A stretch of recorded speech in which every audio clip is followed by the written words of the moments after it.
Hey guys, it's been a while. Some of you guys might remember me from the Card Guys YouTube channel back in the day, or know me from Luxury Gaming.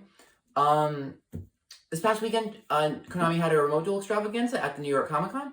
I won the Ring Dragon Raw Giant card on Saturday, and some people asked me for my deck list and asked me if I would do a deck profile, so I said I would. And thank you to Pac for letting me share it with you guys through his channel. So shout out to him for winning the Sunday card too. I played 60 card Dragon Link. I'll go over why I like 60. I won't necessarily say it's the best over 40, but I think it is a very good choice. I think Dragon, like, of some form, is definitely the best deck. Like, I think that's consensus agreement that Dragon's the best deck. Dragon was the best deck before the list, in my opinion, and just didn't get touched on the list. Like, okay. So, anyway, 3 Black Vinyl, Standard, Red Eyes, and your 1-card starters. 3 Separate, Babies. Any one of these alone is full combo. Any 2 dragons is full combo. Any 1 monster plus 1 tuner is full combo. So, 3 Nocto, cool extender, 3 Tracer, 3 Rocket Synchron, 1 Recharge, or 1 Silver Rocket. This should be Magna Rocket. Magna Rocket's a really good Dragoons out. Silver Rocket's effects almost never come up, other than when you're like grinding and like floating it off Tracer and then popping it to another one, end phase, like, which almost never comes up itself. I'll explain after why I play such a high rocket count. But anyway, 1 router, 1 Bro Tour, all the engine requirements, Levy, Phalanx, Cube, Buster. For hand traps, 3 Gamma, 1 Driver, 3 Ash, 2 Nibiru, 2 Droll.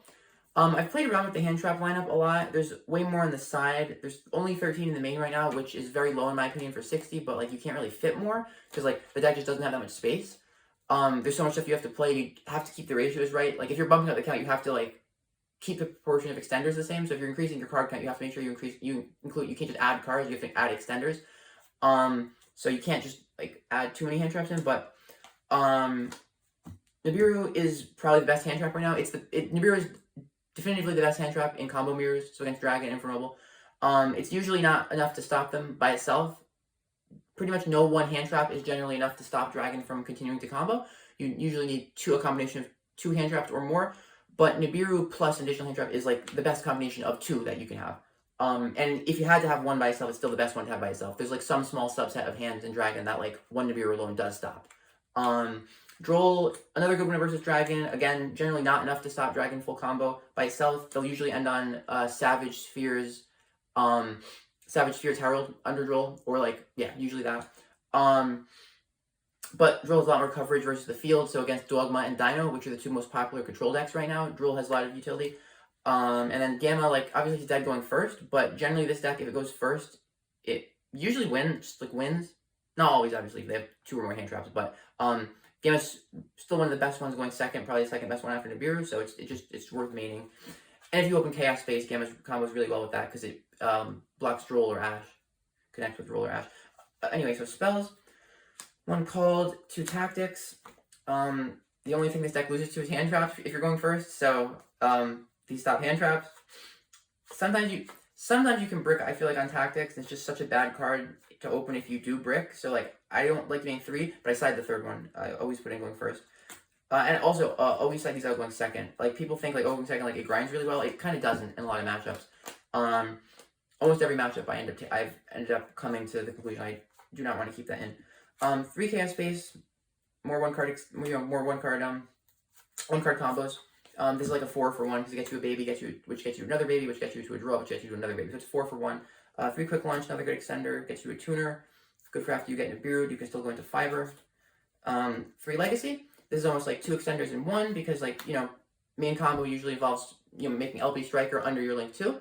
If you have this, you only need to make LP under your Link 2 without needing to make Striker. So it's essentially like, it's almost like 2 extenders in 1. And then the 1-ofs, Foolish, 1 for 1, Living Fossil, that's because it's searchable off Cube, Reborn, Boot Sector Lunge, Ravine, Lance, Smoke Grenade, and then 3 Imperm, the other 3 hand traps. This is, like, not a super impactful hand trap, but it's still one of the best ones in a way because, like, it's the only one that, like, doesn't make Tactics live or called by. Ravine's important because it gives you another target for Romulus, so if you open Lance or Phalanx, you still have something live that you can go into. The 40-card build has trouble, like, fitting, this and, like, with Router. So that's one of the, like, I just like that in the 60-card build. You can fit a lot of utility, a lot of toolbox ability. What was I going to say? Yeah, pretty much Foolish, you're pretty much only ever sending Router. Sometimes Bro Tour, generally just Router. You're playing 60, so you don't usually draw it, so it's fine. And yeah, that's the main. So just to go over a little bit why I play such a high rocket count and kind of the idea, the theory behind what you need to do if you're going from if you're playing a 60 card deck. So the two reasons really to ever play a 60 card deck are one, or to play a greater than 40 card deck are one, if you simply have to, like there's simply so many engine requirements that you can't fit it in 40. And B, if similarly, if you have engine requirements that you generally don't want to draw and you simply want to dilute your probability of drawing them. So like let's say you have in this you could probably get away with 45-50 and fit all the engine requirements. But I still prefer playing additional cards because you dilute your chance of drawing the shitty ones, like the bricks. So for example, there's at least I believe 5 or 6 like hard bricks in this deck. You have Cube, Smoke Grenade, Buster, there's that Driver. I believe there's one more. What am I missing? Yeah, no, so 5. Boot launch, yeah, 6. So, by increasing your card count, you obviously decrease your chance of drawing the bad cards. Now, likewise, you decrease your chance of drawing the good cards. So it's a trade-off. I feel I would much rather, because any 2 extenders is still full combo, any 2 dragon type monsters is still full combo. I would rather accept like decreasing my chance of opening one of the like 1 card starters in exchange for decreasing my chance of drawing like these cards. You still have, if you count Chaos Space, 11, 1 card combo cards, and you only need to see 1. So, and you don't even need to see 1 if you just see 2 any other extenders. So really, consistency doesn't become a problem even when you're playing 60. But seeing those like brick cards proportionally less is very impactful in my opinion. Now there's one criteria that has to be fulfilled if you are playing if you're just increasing your card count for the sake of, again, dilution. And the criteria is you have to make sure that the proportion of combo cards to non-combo cards in the deck remains the same. Otherwise, you are decreasing your overall consistency. For example, if you're playing a 40 card deck and 30 of the 40 cards are, let's say 30 of the 40 cards are starters / extenders, and the other 10 are like hand traps, engine requirements, and like cards like tactics are called by non-combo cards. You want, if it's 75%, that's probably a high estimate. It's probably if you don't count engine requirements, it's probably more like 60%. Let's say 60%. If you go from 40 to 60, you want to make sure 60% of the cards in the deck are still combo cards. So if we're adding 20, we'll go back to the original 75% example because the math's a little bit easier with that. If 75% of the cards in the 40 card deck are combo cards, we want to make sure 75% of the cards in the 60 card deck are still combo cards. So if 30 of the 40, then we want 45 of the 60 to be. So that means in the 20 cards we're adding, 15 of them have to be extenders. So the reason I play the high rocket count is all of the rocket monsters are essentially extenders. Players generally don't negate Striker Dragon, so Boot Sector Launch almost always resolves being added to hand, at which point any rocket monster in hand is an extender. Any dragon type monster is an extender because any dragon type monster is an extender because you can go into LP with it. So Rocket Synchron is particularly useful because it's a tuner, so you can access fiber, like if you get into Beard. So yeah, basically the idea was in 60, it's essentially equally as consistent as 40, as long as you maintain the same ratio of combo cards to non-combo cards. So I hope I did a decent job of explaining that concept. And yeah, I actually feel it increases your overall consistency because you decrease your chance, again, of seeing the brick cards. So, all right. After that, I'm just going to go through the side and extra real quick. And then, yeah, and that's it. We'll make a big pile. In fact, you know what? I'm going to throw these all on the floor. That seems fastest. All right. Extra deck. 3 Striker Dragon. Romulus. Link Cross Fiber. LP. Pisty. Protector Whelp. Spheres. Marcher. Herald. Savage. Union Carrier. Oral Sword. You basically have one flex spot in this extra deck that you can choose what you want to play with. It's either a third striker is generally the most popular choice. Some people like to play Scarlight, Red Dragon, Archfiend if you're playing IRL. If there's time, 40-minute rounds, and that comes up for just a generic level 8 sinker you can make in time to burn the opponent for like 500. There's another option. I was playing Area at one point because I was hiding the Gizmic Fox package, but I ended up testing not that good, so cut that. basic combo goes through each of these monsters in the extra deck turn 1 always. Like 2 strike, you always use 2 strike dragon for full combo. So the third one comes up because turn 2, if you have 1 remaining in extra deck, it just makes it very easy to do full combo. You can just like turn any dragon into striker dragon adds back recharger reborns Darkus Metal Dragon reborns either LP or Pisty. It just becomes very easy to combo from there into Boral Sword, which is usually at that point your last remaining card in extra deck. Yeah, so that's that. I'm not going to go through, like, showing you the flags of the full combo. I think Dragon's relatively well known at this point how the combo works, but, the end board is Spheres, Savage, Unicarrier with Buster on Savage, Herald, and Resolving Smoke Grenade. So it's 4 stops plus Buster Lock plus a discard. Or 3 plus 1/1, yeah.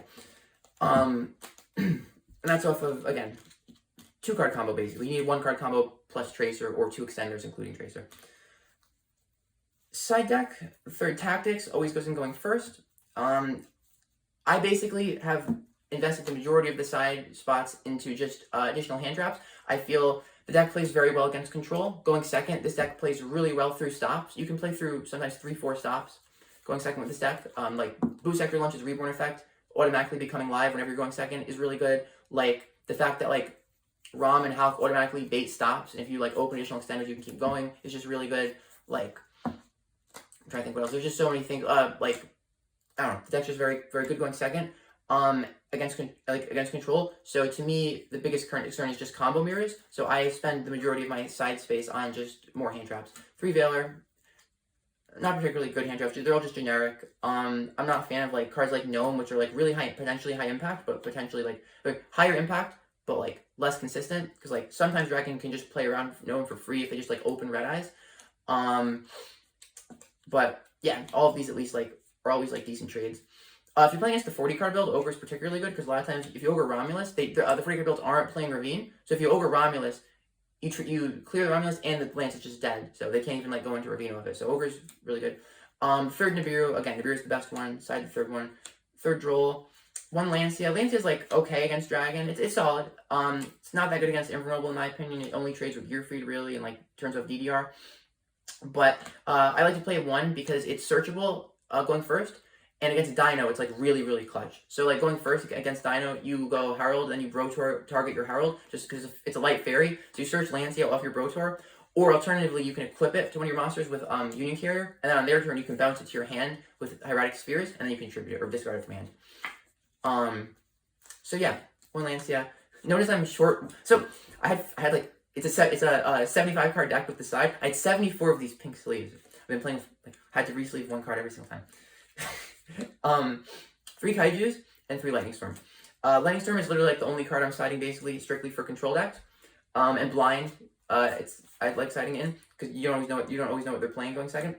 Kaijus I really like right now because they're one of the only cards that are completely live and trade versus both combo and control decks. So like against combo, obviously a Kaiju by itself isn't going to do anything, but like in combination with a hand trap or 2 hand traps, it's essentially acts as another hand trap. But against against control, it also doubles as like it's very useful against control because like against Dogma, you contribute a Clasia, turn off Fleur de Lis at minimum, and at best you contribute like a Dragoons, a Mechaba, a Tyranno, or a Dolka. So there's like a lot of uses for Kaijus right now. I'm playing this one's 3300, but it's a light. So if you open sometimes on the off chance you brick, but you open like Chaos Space with the Kaiju, the fact that playing the lighter dark ones comes up, you can play Radiant instead as dark. But yeah, the lighter dark ones are best in this deck. I have had it come up also where I was actually playing on Friday, the Friday event, Gamma Seal instead of the light ones, and I almost lost the game because the last card in my hand was Chaos Space and Gamma Seal, and it was just not lighter dark, so I couldn't discard it. But luckily my opponent, my other card in hand was like Black Metal, and he just had no stop, so I was able to combo, but it almost came up where I needed the light dark attribute. Alright, so I think that's it. Yeah, the deck's really good. It just like post side, you have so many options. Like again, it's total 22 hand traps or 21 hand traps plus 3 Kaijus plus 3 Storm plus 3 Tactics. So like there's so many like options to choose from going second of like what you want to like play to try to break boards, depending on the matchup. But yeah, overall it's really good. Going first, it's just like if you resolve time, which is game. Going second, it breaks boards really well. Good deck. And yeah, they definitely should have hit it on the ban list. I don't know why they didn't, but I will continue playing it in all tournaments and remote duels. And again, remote duels are really cool, so you guys should definitely check them out if you haven't. Setup is a little annoying at first, and it's a little tricky when you start getting used to things, but once you do, they're really fun. Feels just like locals. And also, for sure, absolutely always got to give the shout out to my favorite, Luxury Gaming, the team, the group. And I love playing in luxury tournaments. Like, you guys know, I'm always in those. And definitely check out our Facebook page, Luxury Gaming, online tournaments. And yeah, shout out to Pac for winning the Sunday Giant card. Shout out to Honko for winning the Friday one. Yeah, oh, lastly, shout out to my friend Brad, Big Guy 6X2798 on Dueling Book. He is the creator of this deck, or like, not creator of 60 card overall, but like, the version that I originally started, when I started playing this deck, he showed it to me. He like taught me how to play the deck, showed me how good it was, and like, we've changed it a little bit since then, but yeah, shout out to him. Alright, take care guys.